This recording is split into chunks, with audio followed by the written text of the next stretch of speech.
derechos humanos es hablar de un tema, por un lado, tan viejo y por otro lado, tan nuevo. Existe esta paradoja, digamos. Es un tema, repito, es un tema con una antigüedad considerable, como lo vamos a ver, es uno de los contenidos del módulo, una dimensión histórica de los derechos, pero también es un tema ciertamente con una construcción muy novedosa en algunas de las partes. Muy probablemente a buena parte de los que estamos aquí no nos tocó ni siquiera estudiar la materia de derechos humanos como tal, no me dejarán mentir, ¿no? La verdad es que la incorporación de la asignatura como tal, derechos humanos, no garantías individuales, ¿sí? Derechos humanos es una incorporación en realidad reciente. Entonces aquí vemos y verificamos ya desde el inicio cómo los derechos humanos se han convertido de manera, repito, reciente en un objeto preferente de estudios. Y cuando me refiero a eso, a un objeto preferente de estudios, me estoy refiriendo, sí, a un objeto preferente de reflexiones académicas, de estudio académico, ¿sí? De sistematización de ciertos conocimientos, ¿sí? De impartición de la materia como tal en las universidades y, por supuesto, de su repercusión en el foro jurídico. La materia, entonces, por eso decimos, en principio, está vieja y está nueva, ¿sí? Tiene una serie de cuestiones que iremos comentando a lo largo de este módulo y que ustedes podrán, por supuesto, reiterar con las lecturas que nosotros hemos sugerido. Antes la gente salía a las calles, por ejemplo, y reclamaba, pues, su acceso al servicio de agua, y reclamaba seguridad, y reclamaba fraude en las elecciones, y ahora, ¿sí? Lo seguimos haciendo, pero ya con un lenguaje distinto, el lenguaje de los derechos humanos. Ahora, en el lenguaje de la sociedad, pues esta acepción, estas palabras, derechos humanos, ¿sí? Ya forman parte de nuestro lenguaje habitual. Se habla muchísimo de derechos humanos, muchísimo. Ustedes pueden prender el canal judicial, por ejemplo, ya casi a cualquier hora hay programas de derechos humanos. Claro, eso es algo reciente. En el lenguaje incluso de los discursos políticos no falta el término derechos humanos. Los esquemas en los informes de gobierno también, ¿no? Ya de manera muy puntual algunos incorporan un apartado de derechos humanos. Digamos, es una asignatura entonces que se va incorporando, por lo menos sí con mucha fuerza, en el lenguaje de la sociedad. Pero esta incorporación, ¿sí? Esta incorporación en el lenguaje, digamos, por supuesto, este señalamiento en relación a los derechos humanos del que tanto se habla, del que tanto se dice, también hay que decirlo, tiene aún muchísima imprecisión, ¿sí? Aún en los profesionales del derecho, por ejemplo, ¿sí? Seguimos hablando de derechos humanos en ocasiones con algunas nociones equivocadas y seguimos también incorporando en esa misma noción una cantidad de elementos abstractos, ¿sí? Que luego impiden su materialización. Cosas tan importantes como la obligación frente a los derechos, ¿sí? No la tenemos necesariamente clara. ¿Quién es el obligado? ¿Los particulares violentan derechos? ¿Sí o no? Y cosas de ese tipo no logramos tenerlas todavía de manera inmersas en nuestra práctica cotidiana. Yo estoy seguro que sabemos qué son los derechos humanos e incluso que tenemos con precisión una lista, ¿sí? Un catálogo aquí mismo, porque los derechos humanos, como decía Lafayette, y lo vamos a ver en la Revolución Francesa, los derechos humanos se saben, se sienten, ¿sí? Tienen esa característica. Nosotros los conocemos, aunque nunca hayamos llevado un curso de derechos humanos. Sin embargo, lo importante ahora también es dotarlos de contenidos, ubicarlos en su contexto actual y además identificar ciertas características que precisamente ocupan este tema de derechos humanos. Eso es, en términos generales, en buena medida, la intención del diplomado. El diplomado, que ustedes ya saben, tiene módulos que me parece que abordan de manera muy integral nuestra noción, y que entonces nos permiten ahora hablar de una breve introducción. La primera, ¿qué son los derechos humanos? La segunda, ¿qué relación tienen con la actuación? Y en este caso vamos a referirnos específicamente de las autoridades municipales. Y la tercera, ¿están de acuerdo o desacuerdo con el discurso de los derechos humanos? O bien encuentran ventajas, pero también desventajas, en la incorporación con esta fuerza de los derechos humanos. Esa pregunta tercera tiene que ver con eso. Repito, ¿están de acuerdo, están en desacuerdo con el discurso de los derechos? O bien encuentran ventajas, encuentran desventajas en relación al ejercicio de los derechos también. La primera pregunta, ¿qué son los derechos humanos? Todos ahí coincidimos en que son prerrogativas que están intrínsecas a cada persona solo por el hecho de serlo, no todos. ¿Qué relación tiene con la actuación de las autoridades municipales? En todo acto de autoridad deben de respetarse los derechos humanos, pues cuando la decisión administrativa pasa sobre ellos, se vicia de tal manera que no resulta sostenible. Sí, esta fue una idea así como interesante por ahí que se planteó, ¿no? Que bueno, la idea es que la autoridad realice un acto que pueda ser sostenido después, ¿no? La tercera, estamos de acuerdo con el discurso de los derechos humanos, pero no estaríamos de acuerdo con una protección excesiva o extrema de los mismos, ¿sí? Que luego estamos en esos extremos, ¿no? O la violación de los derechos o una excesiva protección, ¿sí? Que es lo que tiene que ver sobre todo con la parte de cómo insertarnos en el sistema jurídico. Oye, y ahí en su equipo, por ejemplo, ahora que dicen una excesiva, comentaron así ejemplos, o alguien si quiere también participar del equipo, ¿a qué se refieren con una excesiva protección? Sí, pues. En la primera que dice qué son los derechos humanos, el equipo, pues ahí tratamos de hacer algo consensado. Dice, son derechos inherentes a las personas contempladas y reconocidas por las normas nacionales e internacionales de las que México es parte, sin tener distinción, para actuar dentro de una sociedad y tener un desarrollo personal, social y social en armonía. Esa es la 1. En la 2, tiene una relación estrecha porque su función es garantizar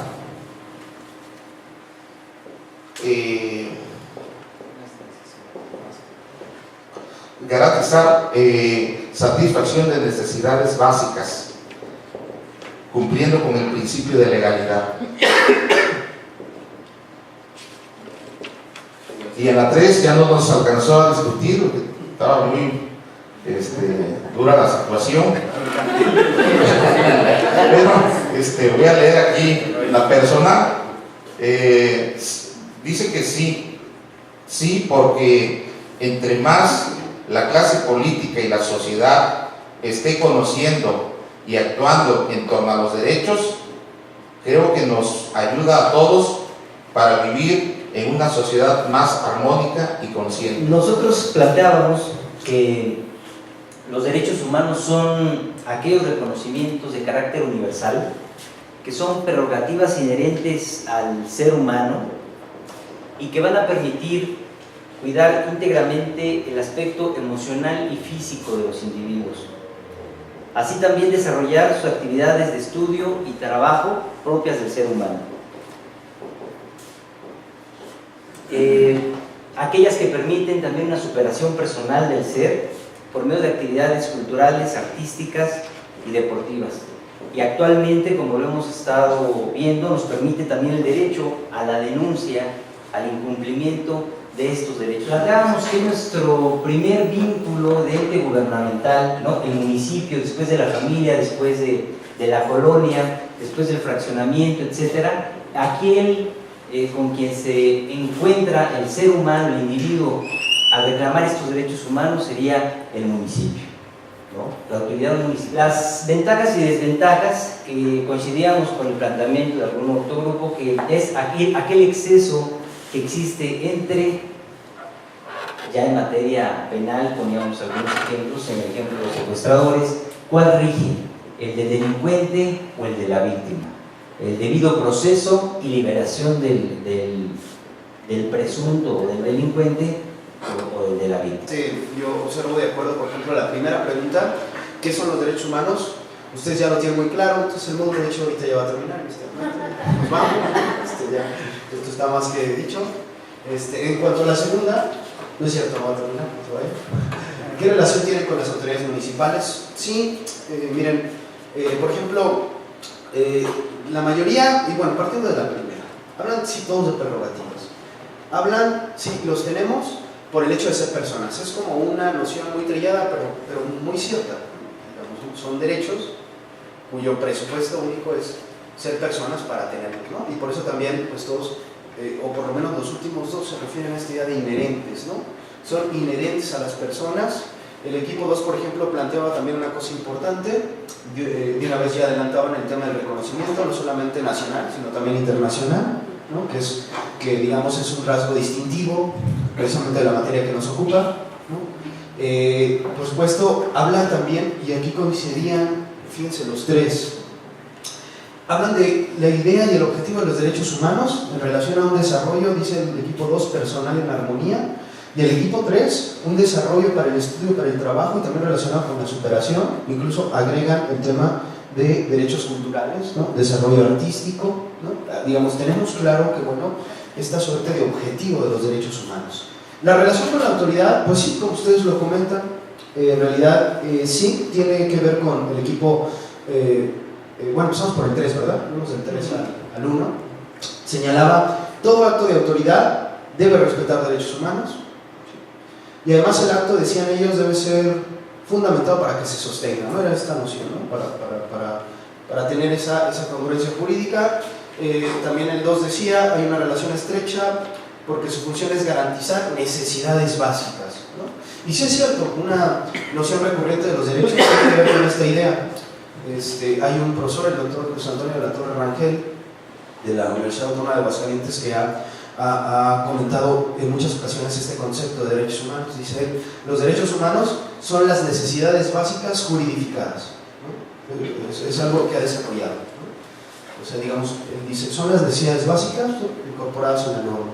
Y el equipo siguiente, que fue el 1, pues vamos al revés, decía, el municipio es la primera autoridad, algo, díganme si lo entendí mal, sí, al que se enfrenta luego la persona, ¿no? Digamos, hay esa relación directa también con la satisfacción de necesidades básicas. La pregunta 3, donde también hay coincidencias. El primero de los equipos señalaba como una desventaja la protección excesiva de los mismos, ¿verdad? Y ustedes ponían incluso el ejemplo de los secuestradores, por ejemplo, los secuestradores. Y el primer equipo también, que fue el último que expuso, también se refirió al mismo tema, ¿no? Al exceso, a lo mejor en este discurso de los derechos humanos, y volvió el tema de los secuestradores. Digamos, volvimos a poner ese ejemplo de las personas que cometen estos delitos. La ventaja, decía el equipo, y decía nuestra compañera al final, y yo creo que eso es algo que no podemos perder de vista, efectivamente todos podemos ser inculpados en algún momento. De pronto pensamos, incluso siendo abogados, que jamás nos va a pasar, o sea, como si no hubiera la posibilidad, por cualquier razón, un accidente de tránsito, de pronto ser inculpados, y en ese sentido, decía ella, y yo coincido, efectivamente todos podemos tener entonces esta protección, ¿no? Esa es una ventaja también del discurso, es una ventaja personal de alguna forma. Claro, el otro equipo señalaba, bueno, sí estamos de acuerdo, el equipo 2, con los derechos humanos, porque es conveniente que la clase política y la sociedad así lo reafirme, y esto nos lleva a sociedades pues más armónicas, ¿no? Comentaban, más pacíficas.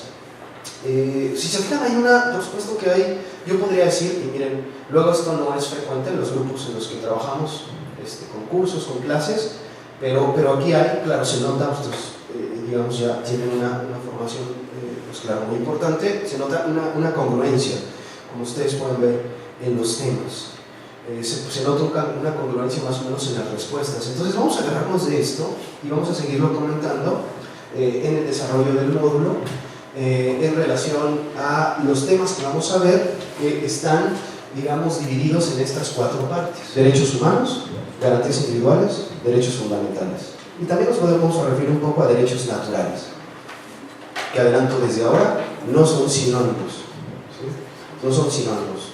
Nos da mucho luego por decir, no está mal, derechos fundamentales, pero esta es una noción, sí, claro, que se incorpora en el lenguaje de los derechos humanos, pero es una noción sobre todo que se ha utilizado en la doctrina europea y que no se corresponde con el discurso exacto de nuestro derecho internacional y ahora, desde el año 2011, nuestro derecho nacional. Entonces vamos a hablar de derechos humanos, no derechos naturales, no derechos fundamentales, no garantías individuales, no derechos del hombre, derechos humanos. ¿Sí? Pero vamos a ver por qué. Y adelanto ahora un poco el tema de esta protección excesiva, porque sí, frente al discurso de los derechos humanos que avanza, y avanza, ustedes lo saben, rápido en los últimos años, ¿sí? Por todo esto que decimos, también hay una suerte de obstáculos que se van presentando fundamentalmente en el foro jurídico, ¿sí? Y uno de los argumentos más reiterados es precisamente este que ustedes señalan, ¿sí? Que bien lo de los derechos humanos, pero que no exageren. Todos estos argumentos, ¿sí? Todos estos argumentos que de alguna manera difieren un poco del discurso garantista de los derechos, me parece que están envueltos también en muchos mitos, ¿sí? En muchos mitos, ¿sí? Y también en mucha ignorancia, de todos y de todas, me incluyo por supuesto, ¿no? Una ignorancia que no, porque bueno, no estamos inmersos en este discurso, no estamos inmersos en este lenguaje, decía el compañero abogado, ¿no? Efectivamente, ¿no? Nosotros sistemáticamente vivíamos y seguimos viviendo en buena medida en un sistema en el que la actuación de la autoridad, ¿sí? De manera casi generalizada, por ejemplo en la investigación de los delitos, ¿sí? Era sumamente arbitraria en muchos casos, ¿no? Y se nos hacía ya normal, ¿no? Es decir, teníamos una serie de violaciones a derechos humanos sistemática, y aquí hay una noción que seguramente han escuchado. ¿Cuándo decimos que es una violación sistemática? Pues cuando el propio sistema jurídico la repite y la repite, ¿sí? La instaura, hasta la institucionaliza, ¿sí? Y fíjense este tema, qué importante, las violaciones sistemáticas. Y como esas, estamos llenos de muchas violaciones sistemáticas que nos han venido a referir fundamentalmente organismos internacionales de derechos humanos, ¿sí? Muchas violaciones sistemáticas en las que hemos vivido por décadas, hasta por siglos, yo diría, en materia de la efectividad de nuestros derechos. Entonces, miren, los derechos humanos, ahora lo adelantamos, o se protegen o no se protegen, ¿sí?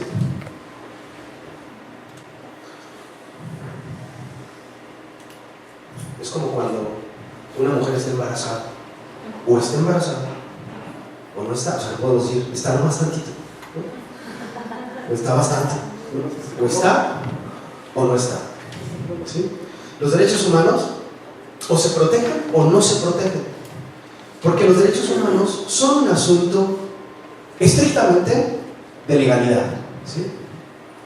O se respeta la ley o no se respeta, ¿no? O nos asumimos, digamos, la construcción de los derechos es cierto.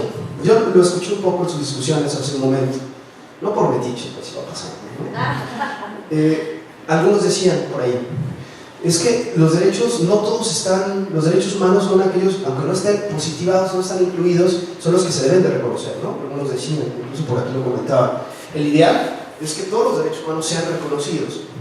Y miren, estamos en un proceso histórico en el que podemos decir, claro, con todos los defectos que ello conlleva, claro, la norma jurídica, con todo lo perfectible que puede ser, estamos en un momento histórico en el que ya los derechos están reconocidos, ¿sí? Antes, y yo les dejé que leyeran, les dejé ahí en la plataforma un artículo muy interesante de Cruz Parcero que se llama La crisis de la fundamentación de los derechos humanos en el siglo XIX. También lo pueden encontrar en internet, ¿no? La crisis de la fundamentación de los derechos humanos en el siglo XIX. él de manera muy interesante lo sintetiza, ¿no? Precisamente esta transición de la noción de derechos naturales a derechos humanos, ¿sí? Y una serie de diferencias que existen entre ambos términos. En muchas ocasiones, en nuestro discurso del día de hoy, nos estamos refiriendo más bien a derechos naturales, no a derechos humanos. Esto ya cambió, ¿no? Ya hay una transición histórica que vamos a detallar en el curso. Entonces, desde ahora lo adelanto, a pesar de que ahora vamos a hablar de las nociones, o los derechos humanos o se protegen o no se protegen, ¿sí? No podríamos, digamos, técnicamente no sería correcto hablar de una protección excesiva de los derechos, ¿sí? Creo que esto lo vamos a entender, y de cualquier manera, si hay dudas, decimos que estamos en la mejor disposición de atenderlas una vez que damos algunos conceptos. Miren, para esto hemos planteado esta estructura. Vamos a ver primero una serie de elementos, claro, sintéticamente hablando, de teoría general de los derechos humanos. Es decir, ¿qué son? ¿Cómo son los derechos humanos? ¿Por qué existen? ¿Sí? Pues vamos a hacer las preguntas clásicas que se hacían los griegos: ¿qué, cómo, cuándo, por qué? De los derechos humanos. Es decir, vamos a desarrollar las nociones, conceptos, fundamentos, características, ¿sí? Y una dimensión histórica introductoria de lo que significa precisamente esta noción. En un segundo momento, ¿sí?, hablaremos más de algunos momentos específicos en la historia, y miren, esto será muy importante porque no me dejarán mentir, también se dice mucho ahora que los derechos humanos son un tema de moda, ¿no? Si lo habrán escuchado, ¿no? Es que está de moda, ¿no? Está de moda, pues sí, ya todos los derechos humanos, ¿no? A quien no le interesaba ya le interesa, ¿no? Y de pronto ya es un tema recurrente. Bueno, vamos a ver por qué no necesariamente esta idea se corresponde con la realidad, porque la dimensión histórica nos da datos muy precisos de cómo esta noción se ha ido construyendo jurídica y históricamente, ¿sí? Cómo hay un hilo conductor entre momentos bien determinados en la historia de la humanidad que nos llevan a reconocer y aceptar los derechos humanos como hoy los tenemos inmersos en nuestras normas jurídicas. Vamos a ver una dimensión jurídica, claro, de manera muy breve, porque esa dimensión ustedes la van a desarrollar con mayor amplitud en otros módulos. Pero por lo menos ahora nos vamos a contestar preguntas muy elementales en esta dimensión. ¿Dónde se reconocen los derechos humanos? ¿Y cuál es el esquema institucional de protección de los mismos? Y nada más los vamos a dejar anotados. Como también vamos a dejar nada más anotada algunos de los puntos claves de la reforma constitucional en materia de derechos humanos, esa que ustedes conocen, del año 2011, ¿no? La del 10 de junio de 2011, que efectivamente pues, es un parteaguas, ¿sí? Es un antes y un después importante, es la reforma pues, más emblemática, más importante en la historia del constitucionalismo mexicano en materia de derechos humanos, y claro, la vamos a visualizar de manera solamente introductoria, repito, porque ustedes van a tener un módulo en donde van a hablar específicamente sobre la misma. Y finalmente, en pocos minutos, haremos referencia a la importancia también de una dimensión ética de los derechos, una dimensión valoral. Es decir, nos vamos a referir a algunos principios de derechos humanos, ¿sí? Algunos principios como la tolerancia, como la no discriminación, como el respeto a la solidaridad, digamos, principios que están relacionados con la construcción de la norma, pero también están relacionados con la incorporación de una cultura de respeto a los derechos humanos. Son principios necesarios para que, digamos, el sistema de los derechos humanos funcione. Y son principios también, vale la pena decirlo, bajo los que anteriormente y de manera casi única se estudiaban a los derechos humanos. Nosotros tenemos en Guanajuato una red de profesores de derechos humanos, y cuando, por supuesto mucho antes del 2011, comenzamos a verificar los currículums, las cartas descriptivas, los temarios, los contenidos de las universidades que enseñaban derechos humanos, o bien que dentro de algunas asignaturas comentaban o mencionaban el tema de los derechos humanos, pues nos dimos cuenta que el lugar común de estos contenidos era precisamente la dimensión ética o valoral, ¿sí? Ética o valoral. Y efectivamente es una parte importante, la de los valores, la de los principios, pero es solamente una de las partes del estudio integral de los derechos. ¿Qué quiero decir con ello? Antes los derechos humanos fundamentalmente se estudiaban en relación a los principios, ¿sí? La tolerancia, y por eso también el estudio de los derechos humanos y la propia noción tenía una definición más abstracta, ¿sí? Tenía una definición que muchos decían, pues es una definición filosófica pero no jurídica, ¿sí? Ahora no. Nosotros precisamente en el curso vamos a analizar estas dimensiones de los derechos humanos, estas dimensiones que tienen que ver no solamente con el aspecto ético, sino también con el aspecto, por supuesto, fundamentalmente jurídico y de alguna manera también histórico. Entonces vamos a comenzar con esta primera parte.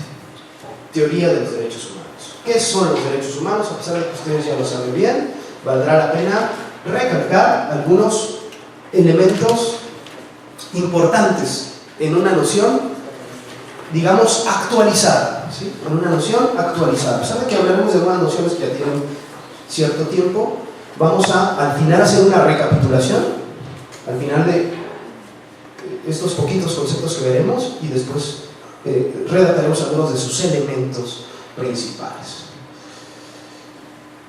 Y antes de entrar a los conceptos, valdría la pena, tal vez, comenzar a hablar de derechos humanos relacionando nuestra materia con la noción de poder. Y para eso les pido su apoyo. En términos muy generales, ¿qué significa el poder? Levantando su mano si son tan amables. ¿Qué es el poder en general? En general. ¿Qué es el poder? Tener la capacidad de hacer algo. ¿Capacidad de hacer algo? Ajá. ¿Alguien más? Coaccionar, obligar. Es la posibilidad que tiene un individuo de subordinar a otro. Ajá. Posibilidad de subordinar. O sea, términos generales, ¿no? Estamos hablando entonces de una noción general en la que decía, bueno, nos introducimos a nuestra materia. En esa noción de poder, bueno, hay relaciones, por supuesto, personales, que se dan entre autoridades y particulares, o bien entre particulares. ¿Sí? ¿Quién me podría dar un ejemplo de una relación de poder entre un particular y una autoridad? El ¿Pago de predial? Una sentencia. ¿Una sentencia? Hay una relación entre un juez y un particular, ¿sí? Ajá. Una multa. Sí, en imposición de una multa, ¿no? Hay una relación entre una autoridad administrativa, un particular, ajá. Prestación de un servicio público. La prestación de un servicio, ajá. Ahí tenemos clara, ¿no? Esta referencia, por supuesto. ¿Y dónde observamos relaciones de poder entre particulares? La compra-venta de un inmueble. Una asociación. Por ejemplo, en la compraventa de un inmueble hay una relación de poder entre las partes. Como de obligación, pues, de encima. Una asociación. A ver, levantando su mano. Es una relación entre un padre y un hijo, ¿no? una relación entre un padre y un hijo. No, aquí sí podríamos decirlo, ¿no? El padre finalmente tiene una relación de poder sobre el hijo. Sí. Tendríamos que hablar de los diversos tipos de poderes. Ajá, también, ¿no? Digamos, estamos hablando de términos generales. Patrón trabajador. Patrón trabajador, Sí, bueno, relación patrón laboral. trabajador, una relación laboral, digamos, en el ámbito particular, ¿no? ¿Cuál otra? Cualquier persona que se encuentre en un plano distinto, yo puedo pensar, por ejemplo, en un profesor. Un profesor, sí, pudiera ser un profesor con los alumnos, en una relación de poder. Ajá. Si vos pensás, por ejemplo, en el caso de flagrancia, el detenerlo y abuso yo de ese sometimiento, ¿podríamos estar en eso? Bueno, ahí estamos hablando de un caso de relación entre particular y autoridad, ¿no? Pero sí, claro. No, yo como particular. ¿Sí? Ah, bueno, tú como particular, dos particulares, bueno, sí también, ¿no? Puede haber una relación de poder y decía la compañera, bueno, depende de qué poder hablamos. El poder a lo mejor puede tener una autoridad, en ese caso a lo mejor por la fuerza, ¿no? Puede ejercer fuerza física, ¿no?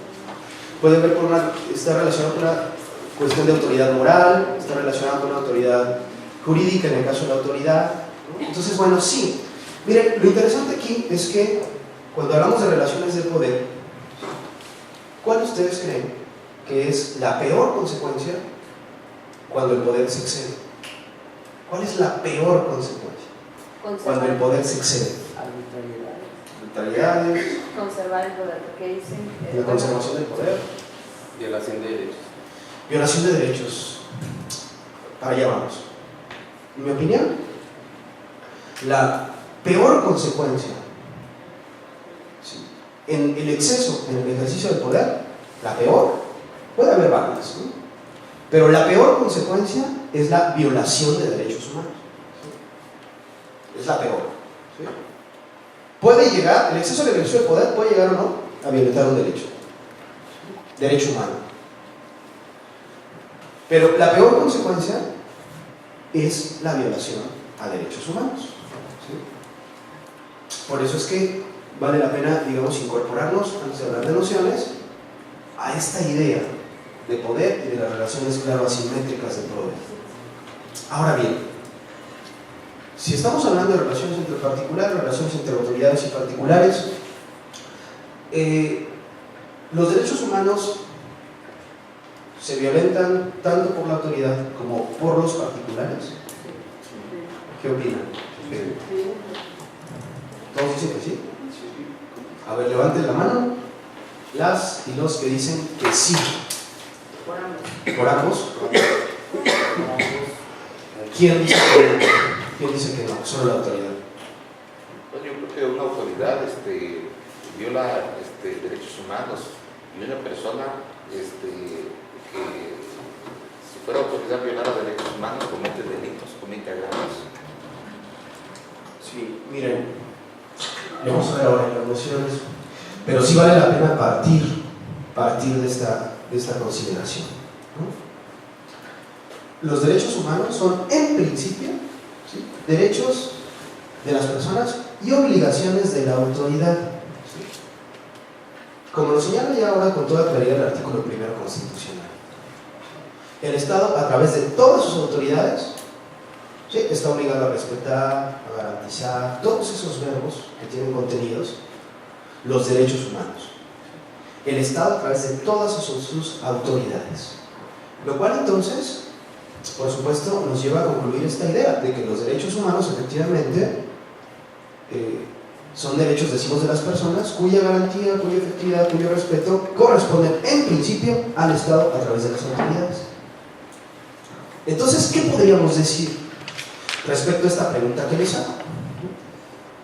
Que la regla general, ¿sí?, la regla general es que quien violenta derechos humanos, por lo menos como está ahora nuestro sistema jurídico, la regla general es que quien violenta derechos humanos es únicamente el Estado a través de sus autoridades. Esa es la regla general. Pero claro, nuestro sistema jurídico ahora también establece algunas excepciones. Y eso, por ejemplo, ustedes lo podrán revisar en la nueva ley de amparo, ¿sí?,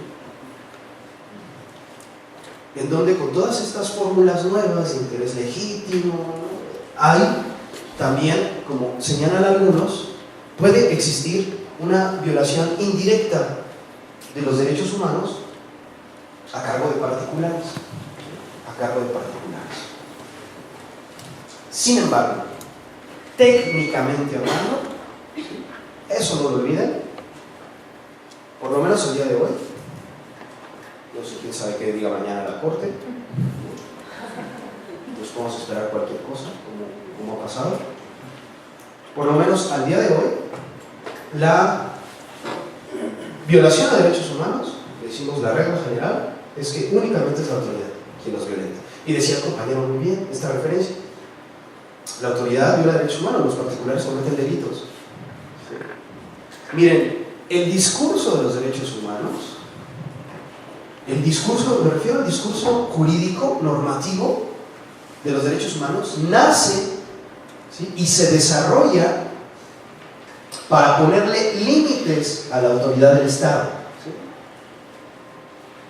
¿Sí? Esa es, digamos, la génesis de los derechos. La génesis de los derechos tiene que ver con establecer límites. ¿A quién? Al Estado, a la autoridad. ¿Sí? Es una génesis histórica que vamos a comentar, que ahora se cristaliza, por supuesto, de manera más clara en nuestro capítulo primero constitucional. Entonces, no lo olviden. Sí, el primer obligado, y además la regla general en relación a la pregunta ¿quién está en posiciones de violar derechos humanos? Es la autoridad a través de las autoridades. ¿Sí? Claro, yo lo decía al principio, como utilizamos la noción de derechos humanos para todo ya, ¿no? De pronto hay una suerte de confusión exhaustiva, ¿no? ¿Sí? En relación a este tema, o sea, todos son derechos, todo. Claro, nos conviene, por supuesto, pugnar por una, digamos, una concreción cada vez más técnica de la materia para no caer en excesos, ¿sí? Para no caer en ambigüedades. Por eso es importante decir esto. Claro, nos confunde hasta la propia autoridad, ¿sí? Ustedes recordarán, en el sexenio pasado, que por fortuna acabado, y digo por fortuna en materia de derechos humanos porque ustedes sabrán, se triplicaron en buena medida muchas conductas violatorias de derechos humanos que ya habían disminuido. Desaparición forzada, ejecuciones extrajudiciales, tortura, ¿no? Fueron caos en esas materias, ¿no? No se publicaron, ¿no? Y además, bueno, también hay que decirlo, lamentablemente la tendencia sigue ahora, ¿no? Entonces es un tema bien delicado, ¿no? Muy importante. Y refería a esto porque, por ejemplo, un elemento reiterado en el discurso político era, ante la respuesta a señalamientos de organizaciones internacionales de derechos humanos como Human Rights Watch, ¿no? La respuesta institucional ustedes la recordarán porque además casi diario la escuchamos en las noticias, ¿no? Salían los voceros del gobierno federal y decían: quien viola derechos humanos son los delincuentes, ¿no? ¿Sí lo recuerdan esto? ¿No? El Estado está para proteger. Error técnico, ¿no? Los delincuentes, pues lo que cometen son delitos, ¿no? Y además, pues todos esos delincuentes de los que ellos hablaban, la gran mayoría pues no tenían la sentencia ejecutoria, técnicamente tampoco eran delincuentes. No, que no nos confundan, ¿sí? El responsable en la garantía de la efectividad de los derechos es el Estado a través de todas sus autoridades. Eso no quiere decir que los particulares no tengamos una suerte de corresponsabilidad, ¿sí? Con nuestra materia que nos ocupa. No es gratuita la incorporación del artículo 29 de la Declaración de los Derechos, de la Declaración Universal de los Derechos Humanos, que señala esta idea de deberes humanos. Todos tenemos deberes para con la comunidad, todos tenemos deberes para con los individuos. Si hay una corresponsabilidad, pues claro, ¿no? Pero la obligación, digamos, de respeto de los derechos humanos es de la autoridad. Y en este diplomado se ha puesto énfasis en precisamente la obligación de la autoridad, fundamentalmente municipal, ¿no? Aunque claro, hay rasgos genéricos en relación a la obligación de todas las autoridades, ¿no? Bueno, y ustedes ya esto lo desarrollaban con mucha claridad en el punto siguiente. ¿Vamos bien hasta aquí? ¿Sí? ¿Queda clara esta idea? ¿Sí? Bien. Vamos a ver algunas nociones de derechos humanos y, como les decía, vamos a comentar algunos de los puntos más importantes, de los elementos más importantes de estas definiciones, que, bueno, adelantamos también, están en un artículo que publicamos aquí en la revista de Investigaciones Jurídicas, el doctor Manuel Vidaurri y su servidor, que se llama Conceptos y Fundamentos de los Derechos Humanos. Está en línea, ¿sí? Está en internet y también está en la plataforma virtual, ¿sí?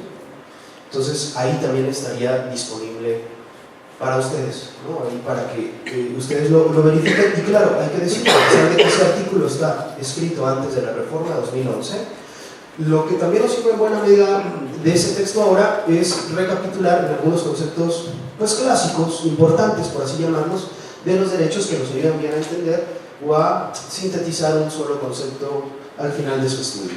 El primero es un concepto que ustedes ya referían, ¿no? Los derechos humanos son todos aquellos que tenemos y a los que deberíamos tener acceso solamente por pertenecer al género humano, ¿sí? Como ustedes bien lo referían, ¿no? Y además dice esta definición, que es una definición que ya tiene, por cierto, muchos años, dice: toda sociedad auténticamente humana debe garantizar estos derechos a sus miembros.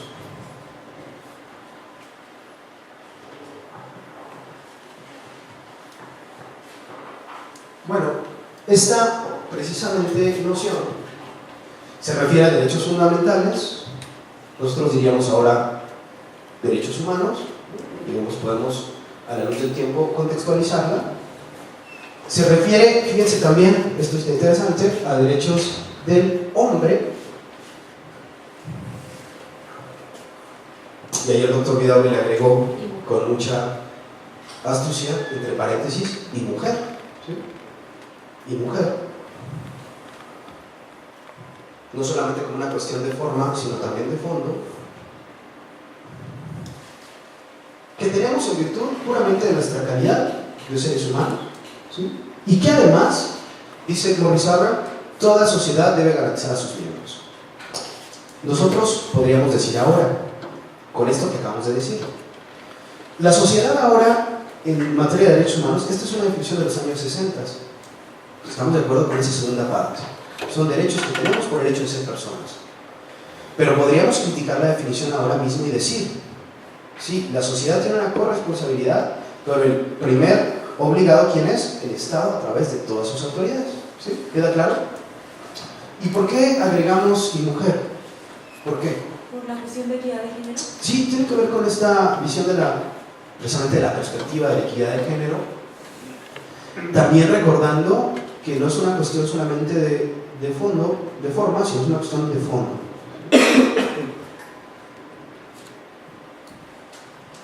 El lenguaje de los derechos humanos, por supuesto, es un lenguaje que se caracteriza, entre otras cosas, por ser un lenguaje incluyente. En muchas ocasiones, en la historia de la humanidad, al referirse a hombre, nosotros podríamos decir que es sinónimo de ser humano. En ocasiones sí, pero en ocasiones no lo era, ¿sí? En ocasiones, el elaborar este sinónimo, ¿sí?, de ser humano y hombre, tenía atrás toda una concepción ideológica, ¿sí?, de dominación del hombre hacia la mujer, ¿sí? Entonces, también, así como yo decía, ahora hablemos no de garantías sino de derechos, también no hablemos de hombres, sino hablemos de seres humanos, o de hombres y mujeres, ¿sí? Digamos, esta necesidad también técnica se explica, y hay momentos muy emblemáticos en la historia, ¿no? Uno clásico que seguramente habrán escuchado es el relativo a esta famosa Declaración de los Derechos de la Mujer y de la Ciudadana, ¿no?, en Francia, ¿no?, donde se establece una serie de correlatividad entre cada uno de los artículos de la Declaración de los Derechos del Hombre y del Ciudadano, ¿sí? Una mujer valiente, ¿no?, progresista, que después le costó su morir en la guillotina, ¿no?, para lograr esa redacción, fue estableciendo artículo 1 de la Declaración de los Derechos del Hombre y del Ciudadano, y ahí dijo: a ver, este es el artículo 1 de la Declaración de los Derechos de la Mujer y de la Ciudadana, ¿no? Y con mucha astucia, eso lo pueden encontrar en internet, ¿sí?, ella, ¿sí?, incorporó la perspectiva de género en esta importantísima Declaración Liberal de Derechos, ¿sí? Por eso es que ahora, digamos, no es un capricho esto de decir hombres y mujeres, niñas y niños. No es un capricho, no es una cuestión formal, no es una cosa de un discurso de moda, no, es una cuestión que tiene que ver con un lenguaje incluyente de derechos, ¿no? Por eso me parece importante decirlo ahora y lo comentaremos brevemente más tarde. Otra noción dice: los derechos humanos, y esta me parece una de las nociones más completas, Enrique Presoño, profesor de la Universidad de Sevilla, dice, son un conjunto de facultades, dice, que en cada momento histórico van a concretar ciertas exigencias humanas de dignidad, de igualdad, de respeto, ¿sí? Fíjense, van a concretar ciertas exigencias humanas. ¿Dónde las van a concretar? Las van a concretar en ordenamientos jurídicos. Esta es una noción, podríamos decir, vigente de derechos humanos. Los derechos humanos son derechos, sí, son derechos que están en la norma jurídica, ¿sí? Si hubo un momento en la historia porque así se justificaba, digamos, en el contexto histórico, que habláramos de derechos humanos como aspiraciones, como ahora podríamos decir, ¿sí?, que los derechos humanos son normas jurídicas obligatorias, ¿sí?, por supuesto, con toda la conceptualización que nosotros aprendimos en relación a lo que son las normas jurídicas, ¿se acuerdan? Desde los primeros días en la universidad, nosotros tuvimos que haber estudiado qué era una norma jurídica, qué era una norma convencional, qué era una norma moral, qué era una norma ética, ¿sí? Y bueno, con toda esa conceptualización de lo que es una norma jurídica, ahora hablamos de los derechos humanos, ¿sí? Por fortuna, ¿sí?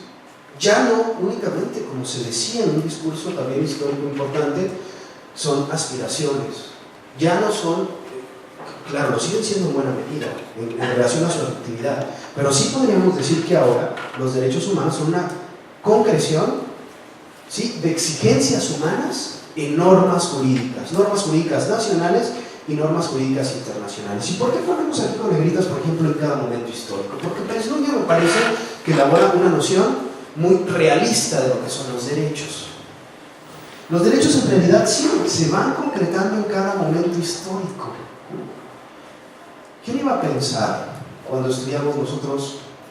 Bueno, hay por supuesto compañeras y compañeros demasiado jóvenes, pero bueno, los que estamos un poco ya más grandes, ¿no? ¿Quién iba a pensar, ¿no?, que cuando estudiamos Derecho Civil, en segundo y tercer semestre, se iba a cuestionar, ¿sí?, la institución de la familia, por ejemplo, ¿no? ¿Quién lo iba a pensar? El matrimonio es el vínculo entre hombre y mujer, punto, ¿sí?, punto. ¿O había una discusión en relación a ello?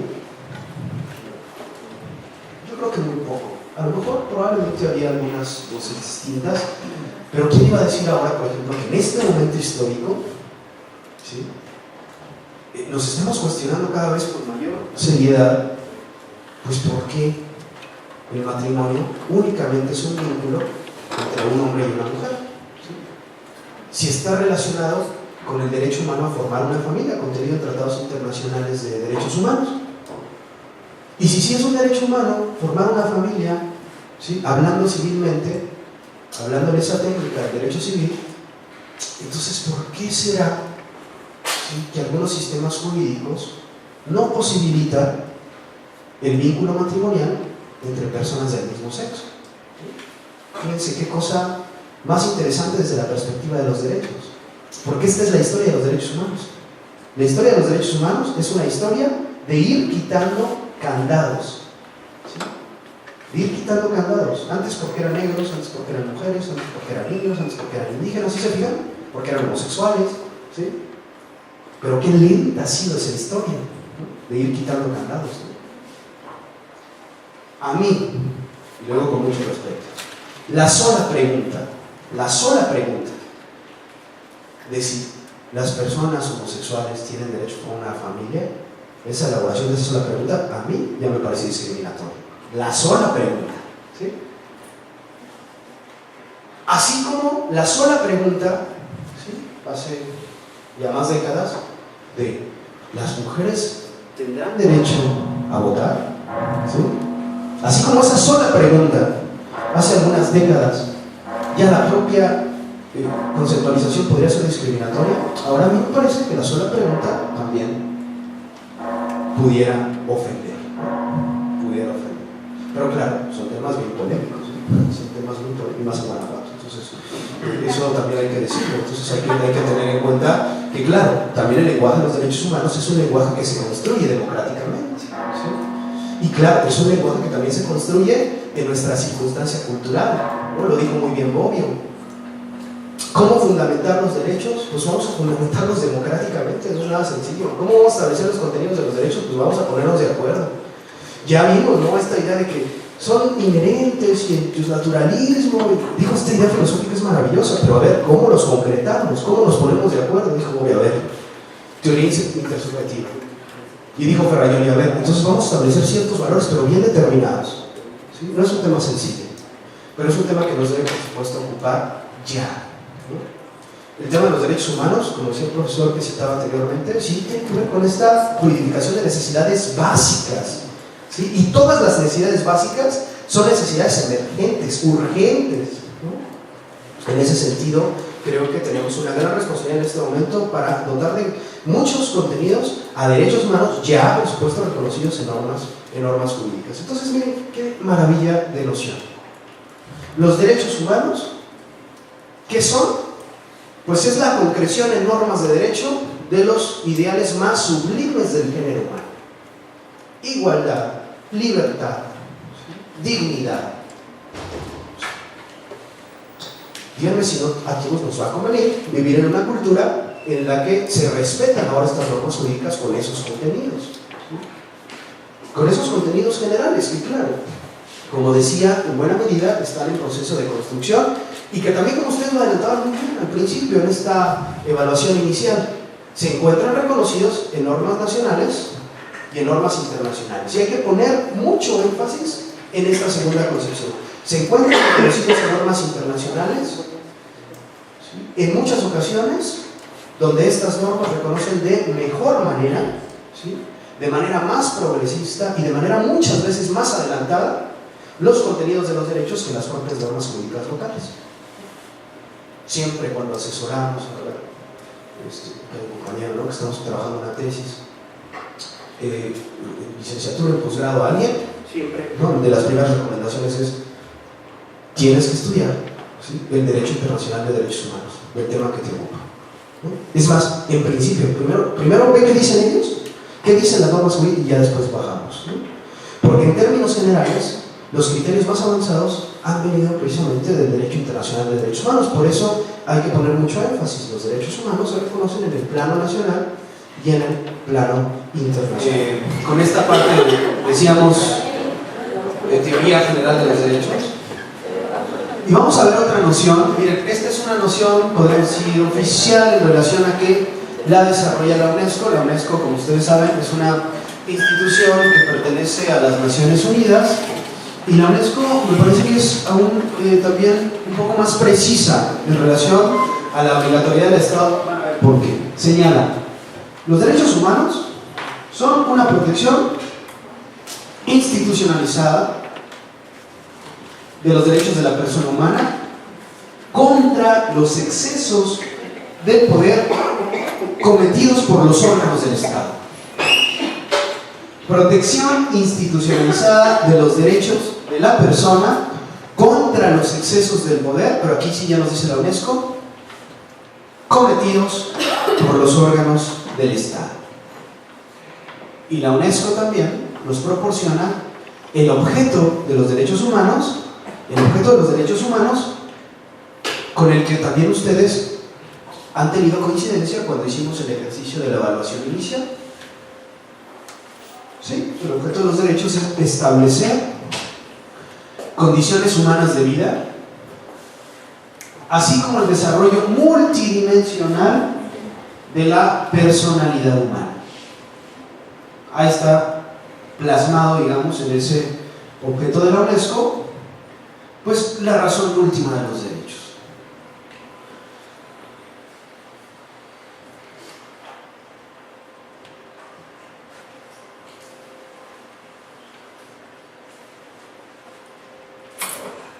El establecimiento de esas condiciones humanas de vida tiene que ver, en términos generales,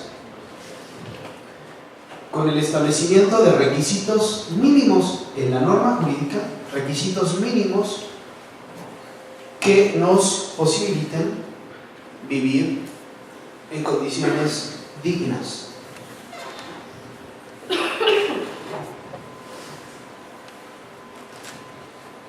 Los derechos humanos, entonces, en relación a los contenidos de los mismos, decimos, pues, son también identificados como el conjunto de esos requisitos mínimos, decimos, para vivir en condiciones de dignidad.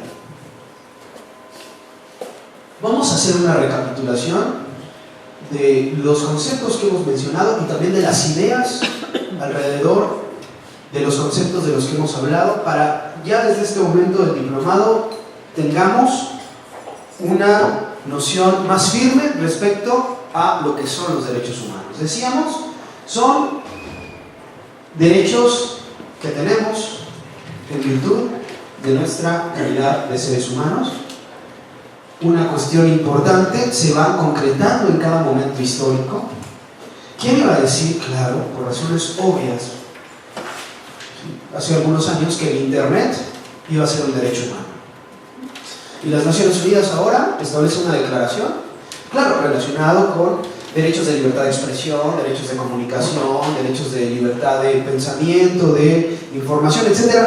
¿Quién iba a decir, no, que ahora las Naciones Unidas establecen una resolución a manera de declaración considerando al derecho al Internet como un derecho humano?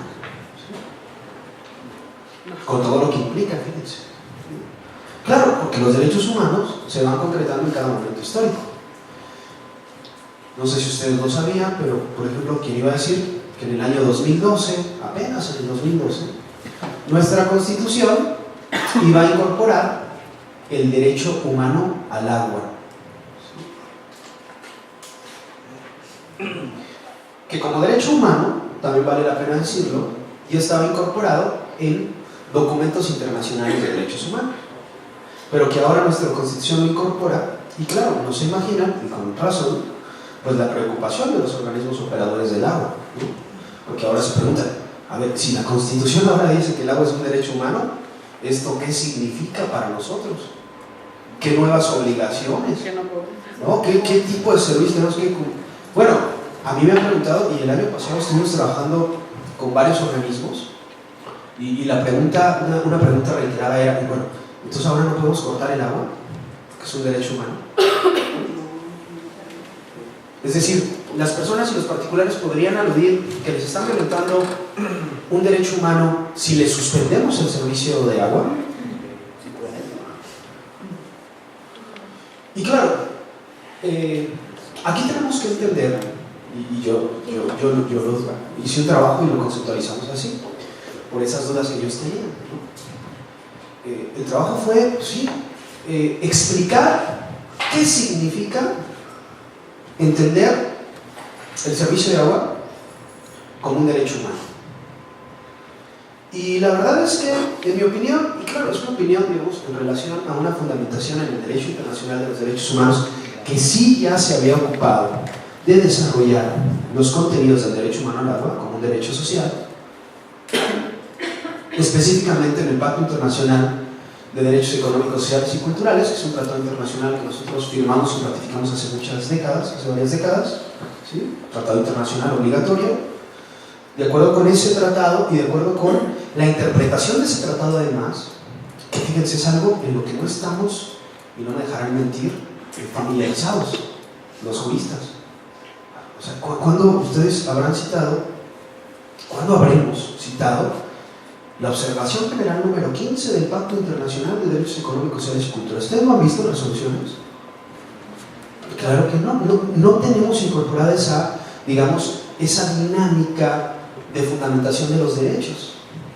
Pero es algo, por supuesto, que se está retomando con gran fuerza, que se tenía que haber retomado desde antes de 2011, como lo vamos a ver a continuación, más adelante, pero que ahora, después de 2011, tiene mucho mayor sentido, ¿no? Yo como particular, sí, claro, con toda seguridad, puedo apelar a las observaciones generales, que son las interpretaciones que de manera oficial se hacen sobre el Pacto Internacional de Derechos Económicos, Sociales y Culturales, Tratado Internacional en Materia de Derechos Sociales, absolutamente obligatorio. ¿No? Yo puedo recurrir a esas observaciones para reclamar un derecho. Y entonces la autoridad, por ejemplo en este caso del agua, pues ahí tiene un parámetro de entendimiento de lo que significa el derecho humano al agua. ¿Sí?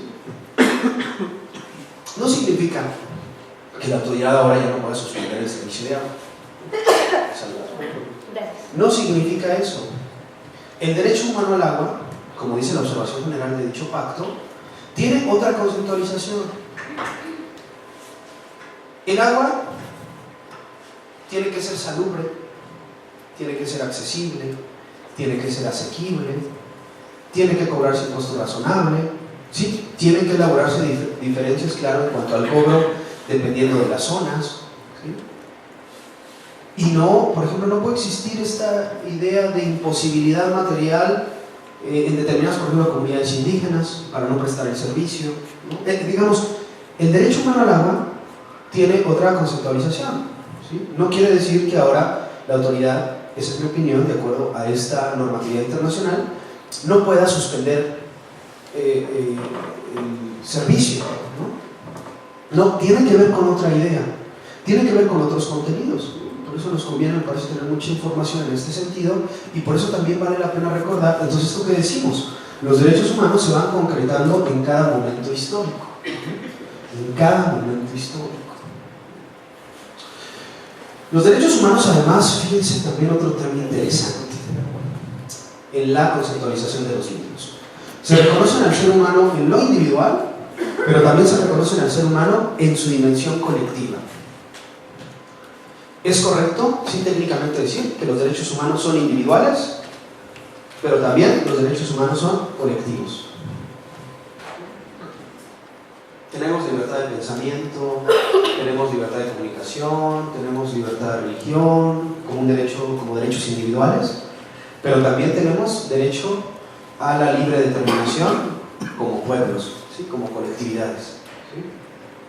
Es decir, los derechos humanos, repito, son derechos individuales y son derechos colectivos. Ustedes seguramente recordarán el conflicto que comienza en 1994, el 1 de enero, en Chiapas, ¿no? ¿Cuál es el conflicto? ¿Cuál es la discusión jurídica de fondo en el conflicto que se origina con la representación del EZLN? Bueno, la demanda jurídica, ¿no? Porque hay muchas demandas, ¿no? Sociales, políticas. Pero la demanda jurídica estricta es el reconocimiento de derechos humanos colectivos, ¿sí? Colectivos de los pueblos indígenas, ¿sí? Claro, ¿sí? Porque la conceptualización de los derechos humanos es así, ¿sí? Y además porque ha sido un discurso que se ha ido construyendo poco a poco. Ahora ya podemos decirlo con toda claridad, con mucha claridad, esta idea de los derechos humanos individuales colectivos. Pero todavía hace 10 años había que, de alguna manera, fundamentarlo de otra forma, ¿no? Pues, explicarlo, soportarle esta idea de derechos colectivos. Ahora no, los derechos humanos, vamos a decir, son individuales y son colectivos.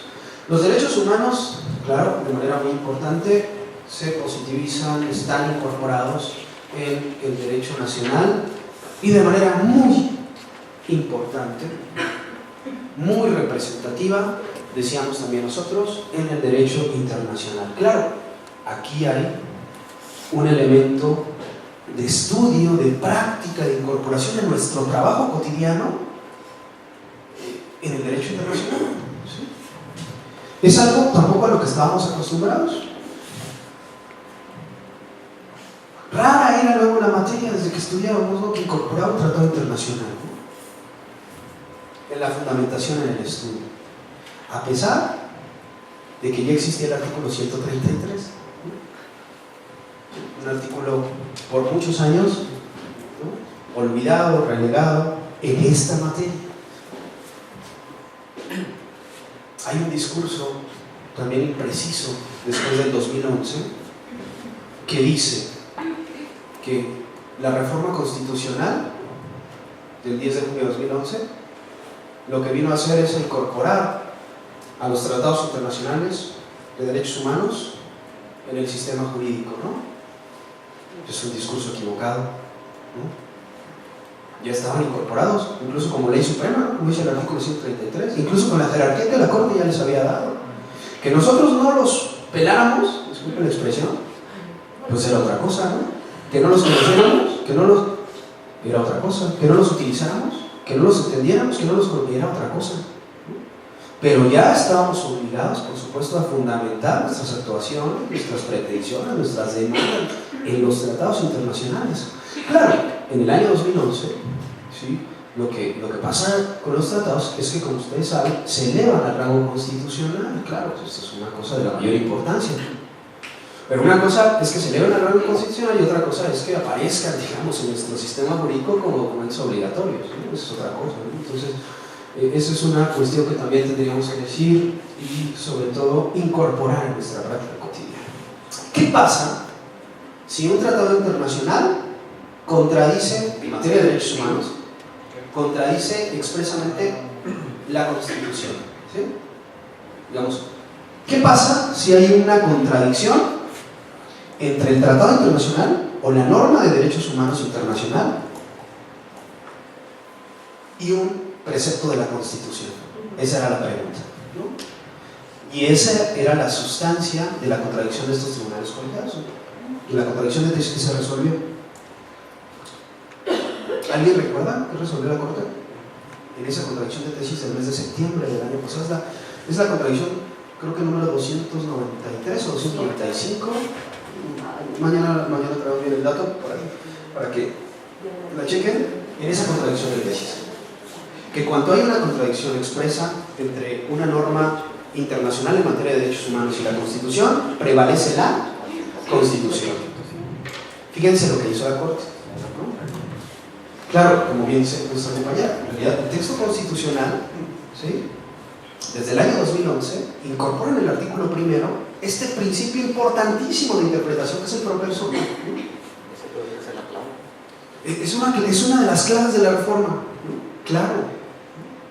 Porque miren, es que teníamos muchos ejemplos antes del 2011 en el que existía una serie de obstáculos estructurales que impedían la defensa, el ejercicio de ciertos derechos, ¿sí?, contenidos en tratados internacionales por restricciones constitucionales, ¿no? Y entonces, cuando llega el principio pro persona, pues se abre, me parece, de manera muy afortunada este discurso que llamamos de los derechos humanos, ¿sí?, en esa protección efectiva y absoluta, ¿no? Claro, lo que hace la Corte es, en términos sintéticos, podríamos decir, es establece una excepción al principio pro persona. ¿Cuál es la excepción? Cuando hay una contradicción entre una norma internacional en materia de derechos humanos, una contradicción expresa y el texto constitucional prevalece la Constitución. Entonces, por eso decimos, hay una suerte de excepción al principio pro persona, ¿sí? Yo no sé ustedes qué piensan al respecto, pero muchos consideramos que fue una resolución absolutamente temerosa respecto al alcance de la reforma constitucional. Sí, fue como un paso atrás, ¿no? Sí, pero no. Bueno, sí pro persona, pero sí, pero, digamos, entonces me parece que lo que se ganó, que costó tanto trabajo en la reforma y en esta parte, ¿sí?, obtiene ahora, claro, un obstáculo importante. Pero bueno, es un criterio que también podría cambiar, ¿no? Eso también es la Corte que todavía no llega a su momento histórico. Ajá, la Corte no llega. Bueno, yo pienso que inclusive la tesis también de jurisprudencia que tiene la Corte con respecto al principio de jerarquía de normas cuando introduce lo de los tratados internacionales, el artículo 133, yo pienso que va por ahí, ¿no? O sea, no puede haber nada por encima de la Constitución. Entonces, aún tratándose de materia de derechos humanos, el límite es la Constitución, enseguida los tratados internacionales. Tal vez fue en base al principio de jerarquía normativa, que por eso es la excepción al principio por persona.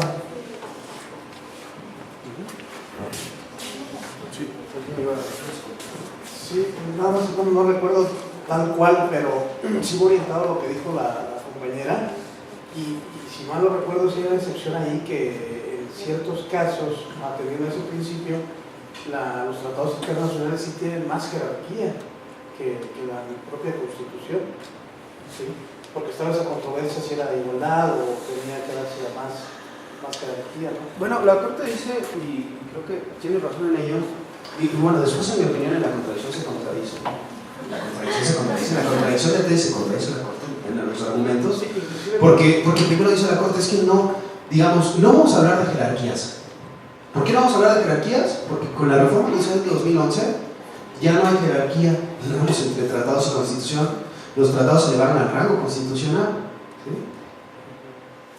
Pero entonces luego ya dice, sí, como puede existir una suerte de contraposición entre un precepto constitucional y una norma de un tratado internacional, entonces dice la Corte, ahí hay una excepción al criterio de interpretación pro persona, ¿no?, que tiene que ver con precisamente la aplicación de la norma más garantista a los derechos de la persona, ya sea una norma de la Constitución, ya sea una norma de tratado internacional.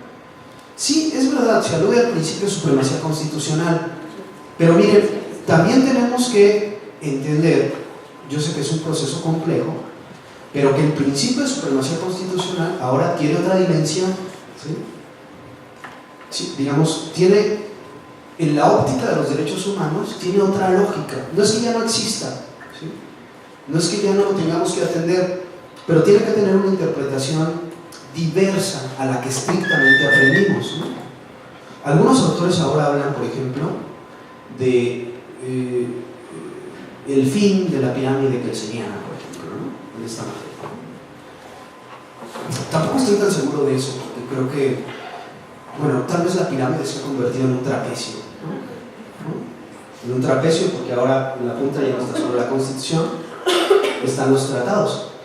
Pero ¿por qué digo que no estoy tampoco tan de acuerdo? Porque finalmente la lógica kelseniana, ¿sí?, de la estructura del sistema jurídico también sigue de alguna manera prevaleciendo, pues, ¿no?, en una interpretación más laxa, ¿no? Entonces es un tema, y bueno, sí, como dicen, se repite mucho, es un lugar común, pero, y yo lo vuelvo a repetir, pero es cierto, es un tema en el que estamos frente a un nuevo paradigma, es un nuevo modelo, ¿sí? Es un nuevo modelo, eso es cierto. Estamos frente a un nuevo modelo constitucional, o en otras palabras, recuerden ustedes, toda reforma constitucional es una decisión política del Estado, ¿sí? Estamos frente a una nueva decisión política del Estado en materia de derechos humanos, con todo lo que ello significa, con todo lo que ello impacta. Entonces, lo que aprendimos en buena medida en el derecho constitucional, ¿sí?, ahora ha sufrido una serie de transformaciones. Y no podríamos decir que son modificaciones potestativas o que apenas se está cambiando, no. Son modificaciones ya inmersas desde la propia Constitución, ¿sí? Y yo he escuchado, y lo respeto, pues, ¿no?, y lo entiendo por la práctica y por la responsabilidad, a muchos jueces que dicen, es que como esto entró de un día para otro en vigor, ¿no? Muchos dicen, esto hubiera sido paulatina, ¿no? Así que es que fue tan fuerte, ¿sí?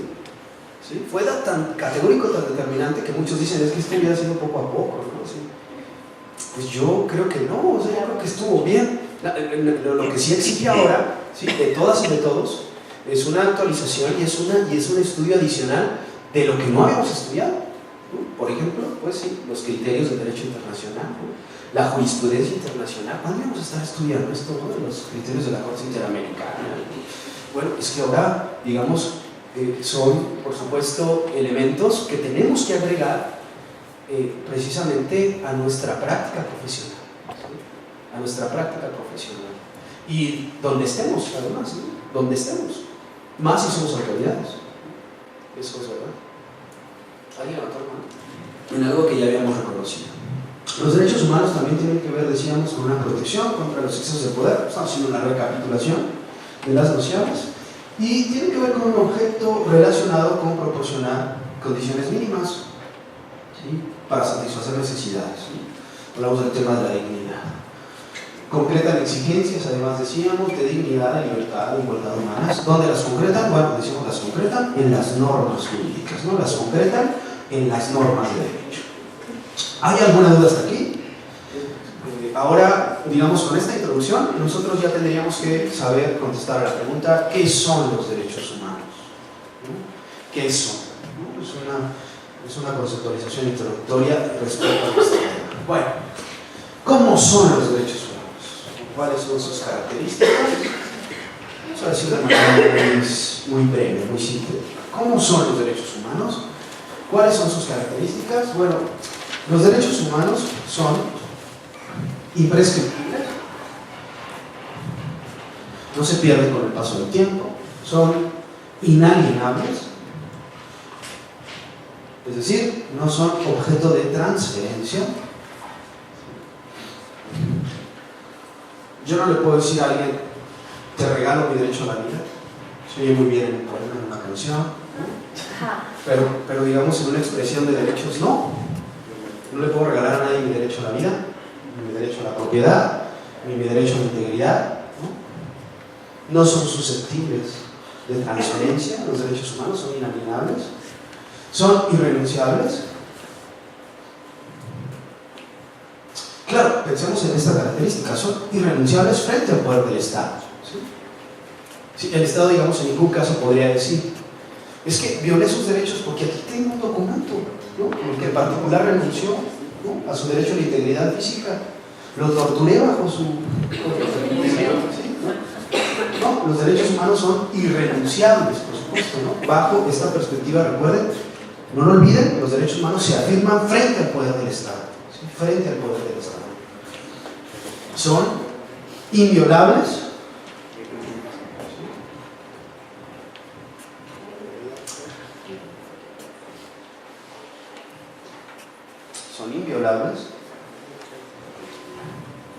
fíjense que, lo cual no quiere decir, ¿sí?, que los derechos tengan límites, ¿sí? ¿Sí? Claro, los derechos tienen límites, ¿sí? Bueno, desde que nosotros por primera vez, ustedes lo recordarán, yo creo que a todos lo entendimos así, desde que empezamos a estudiar derecho de la prepa, la materia de la prepa, de alguna manera entendíamos que el derecho tenía que ver con restricción a las libertades, ¿no? Las normas jurídicas tienen que ver con eso, ¿no?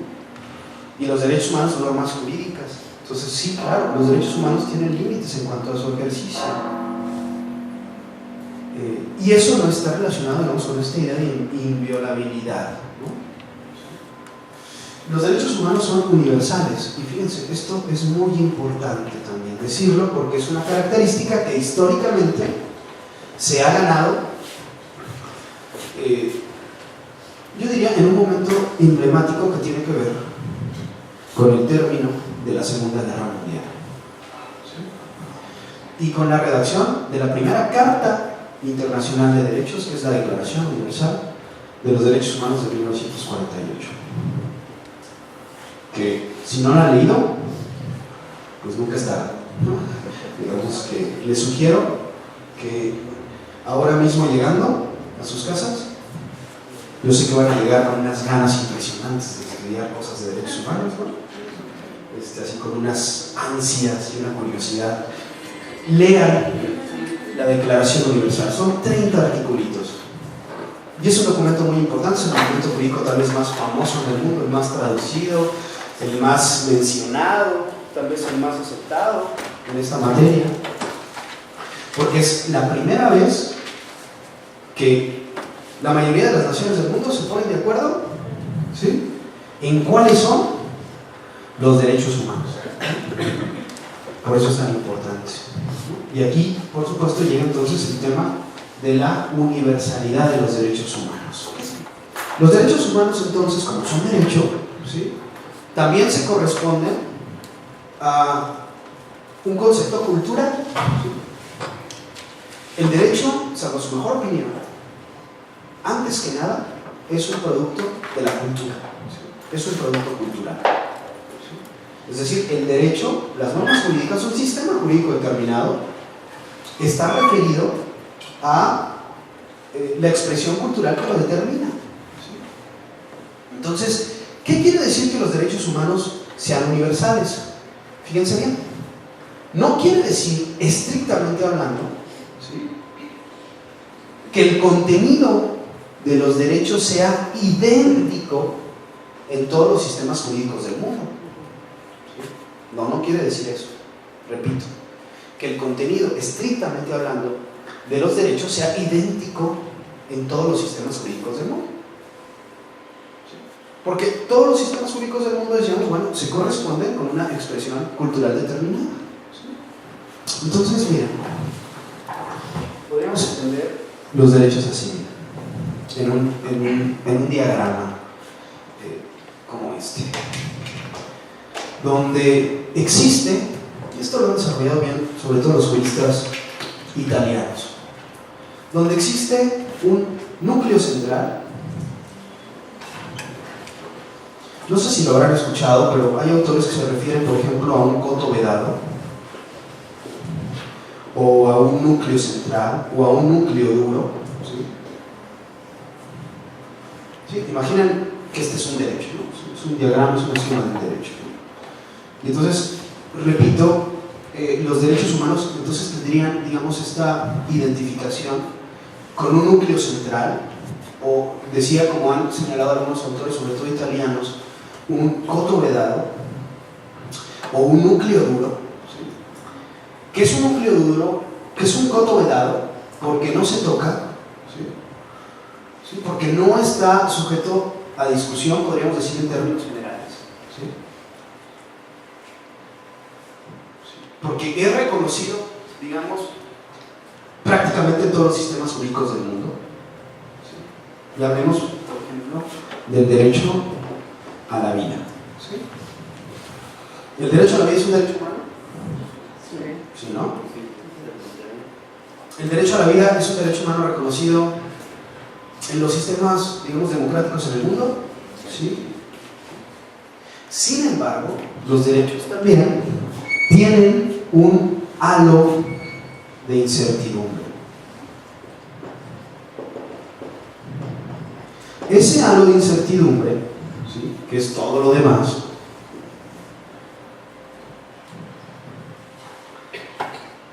está referido y es determinado, ¿sí?, pues sobre todo por las expresiones y las condiciones culturales de los sistemas jurídicos en particular. ¿Sí? Aquí a 4 horas en carretera puede interrumpirse el embarazo antes de las 12 semanas de gestación, ¿sí?, como ustedes lo saben. Aquí a 4 horas, ¿sí?, estamos hablando incluso de un sistema jurídico nacional, ¿sí?, que compartimos en este mismo estado político. Aquí a 4 horas, las personas con preferencias sexuales distintas al heterosexual, o más bien orientaciones, como dirían los psicólogos, en la palabra correcta, no preferencias sino orientaciones, ¿sí?, pueden contraer matrimonio. Derecho a la vida en el primer caso, derecho a formar una familia. Segundo caso. Podríamos decir entonces que en el Distrito Federal y en Guanajuato no está reconocido el derecho a la vida, o bien en una entidad sí y en la otra no. ¿Sería correcto decir eso? Pues no, en los dos está reconocido el derecho a la vida. Solamente que este halo de incertidumbre, por ejemplo en el caso del Distrito Federal, ¿sí?, permite la interrupción del embarazo a las 2 semanas de gestación, por los motivos que se han dicho, que son polémicos, por supuesto. ¿Podemos decir que el derecho a formar una familia es un derecho humano en el Distrito Federal y en Guanajuato? No, tampoco estrictamente hablando, no, claro que no. ¿Sí? De hecho, compartimos esta idea de universalidad, sin embargo, no tenemos que olvidar que hay un coto vedado y que hay un halo de incertidumbre.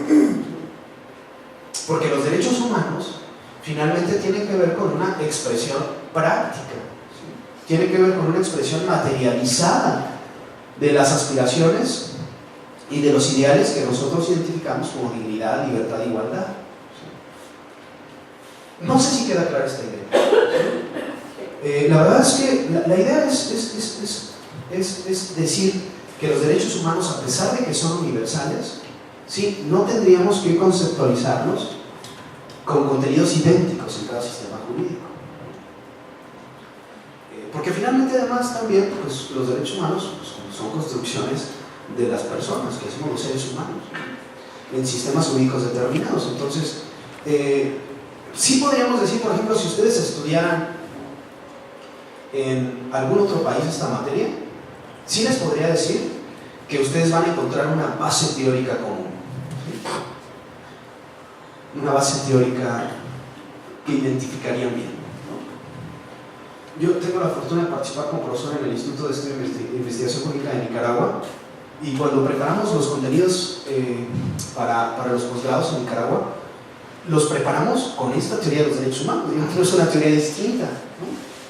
Claro, ya habrá que sacar y identificar contenidos de su propia constitución, de su jerarquía normativa, pero los contenidos conceptuales pues son compartidos, ¿no? Los compartimos en realidad, ¿sí?, en virtud de esta universalización de los derechos humanos, ¿no?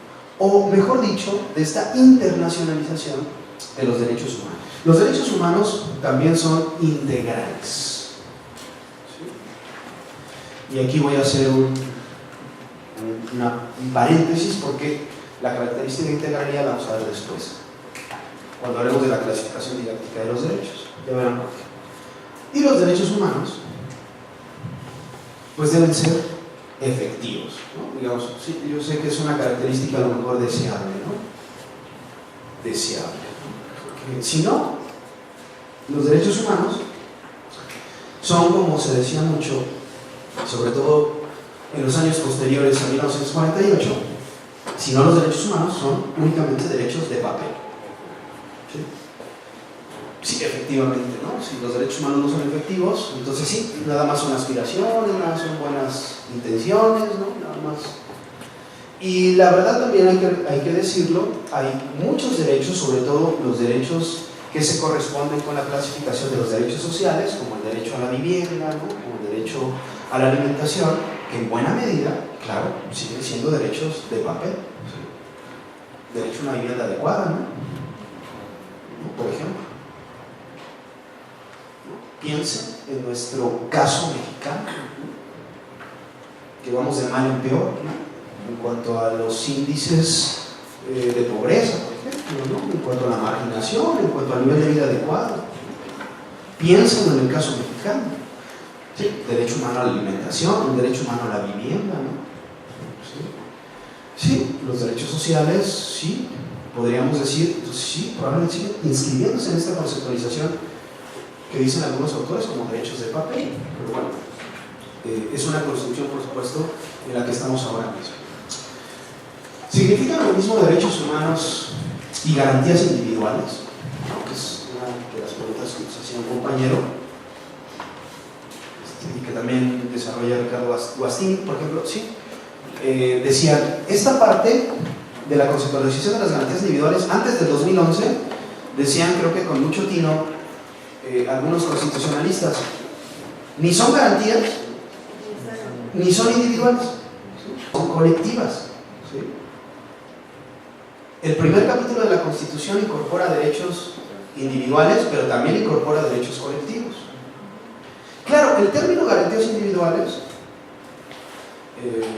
ustedes lo podrán ver, o sea, sí tiene una referencia histórica importante en nuestra Constitución de 1917. Sí, hay una razón, claro, por qué se denominaron de esa forma, pero es una denominación que creo queda claramente obsoleta, ¿sí? Una vez que se redacta la Declaración Universal de los Derechos Humanos. ¿Sí? En realidad, nosotros, en mi opinión, llegamos muy tarde, ¿no? A la modificación conceptual de nuestra Constitución, ¿sí?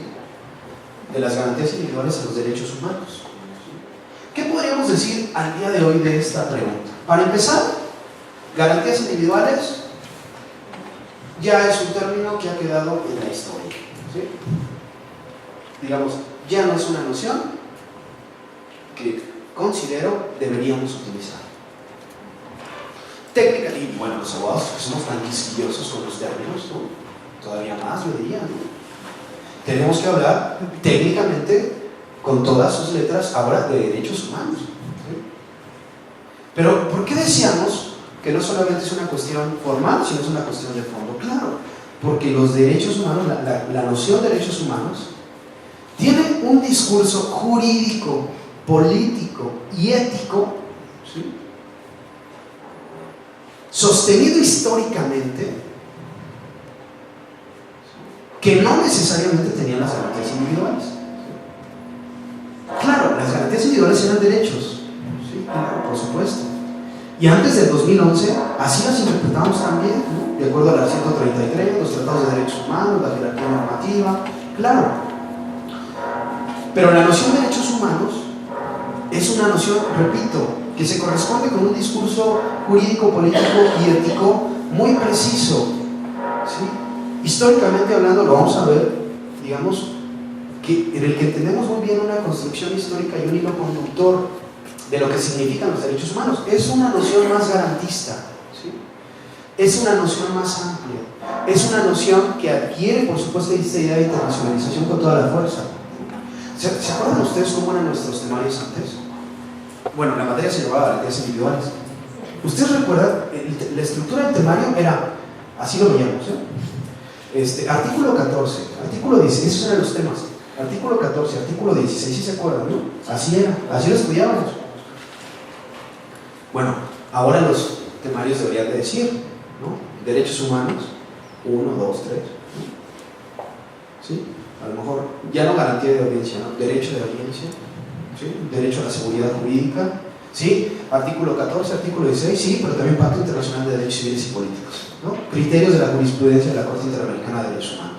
Observaciones generales, sí queda claro, es que también ahí está el problema, ¿no? Si antes estudiábamos mucho, ahora debemos estudiar pues, muchísimo, ¿no? Digamos, eso sí también implica, ¿sí? La materia de derechos humanos ahora, ¿no? Implica un estudio mucho más exhaustivo de los temas que veíamos ya complejos, ¿sí? ¿Sí? Referidos únicamente al texto constitucional y a la legislación secundaria. Entonces, ahora es otro criterio, y más, fíjense, atendiendo al criterio del principio pro persona. ¿Sí? Si la Constitución dice que la norma que vale es la que protege mejor los derechos de la persona, ¿sí? Digamos que existe, claro, una obligación natural de conocer esos contenidos. Los derechos humanos y las garantías individuales, entonces, podríamos decir, sí son nociones que tienen diferencias, y claro, también coincidencias. ¿Queda claro? ¿Sí? ¿Hay alguna duda? ¿Hasta aquí? ¿Todo bien? Bueno, una vez dicho esto, hay, claro, otro tema también que ya he referido brevemente, que es el de los deberes humanos, que nada más vamos a ver de manera muy rápida, ya lo comentamos, porque el artículo 29 de la Declaración Universal de los Derechos Humanos lo retoma, ¿no? Y tiene que ver con esta idea así de una corresponsabilidad en esta materia. La Declaración de los Derechos Humanos, en el penúltimo de sus artículos, señaló textualmente que toda persona tiene deberes respecto a la comunidad, puesto que solo en ella puede desarrollar libre y plenamente su personalidad. Entonces, hay otro tema que se inserta en la teoría general de los derechos humanos, que muchos han denominado deberes humanos. Sin embargo, los deberes humanos no debemos entenderlos como presupuestos para tener derechos, ¿sí? Repito, los derechos humanos, los deberes humanos, perdón, no debemos conceptualizarlos como presupuestos para tener derechos. Debemos identificarlos, los deberes humanos, en todo caso, como una serie de principios, ¿sí?, que debemos incorporar en una cultura de respeto entre los particulares, entre la autoridad y los particulares, entre todos y todos. Pero, repito, no como un presupuesto fundamental para acceder al ejercicio de los derechos.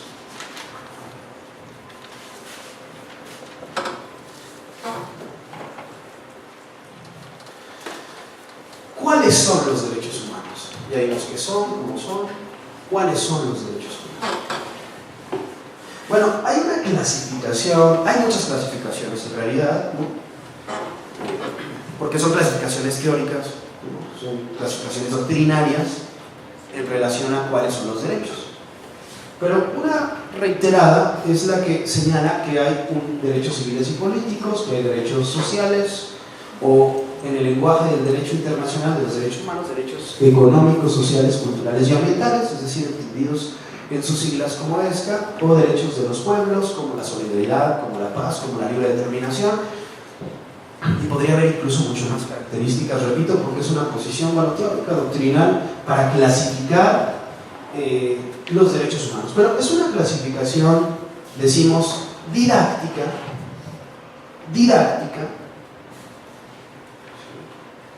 que se realiza para entender, para aprender los derechos, ¿sí?, para desmenuzarlos, para sistematizarlos. Por eso es una clasificación didáctica. Integrales. Y que el Estado no podía establecer una jerarquía de los mismos. Por eso les digo, regresemos a los conceptos de derechos humanos. El objeto de los derechos, dice la UNESCO, es propiciar un desarrollo multidimensional de la persona humana. ¿Sí?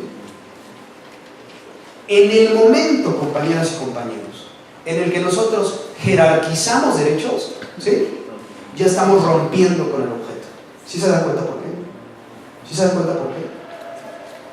Porque los derechos humanos son interdependientes. Si no tengo acceso pleno a mi derecho a la salud, impacta en el resto de nuestros derechos, ¿sí?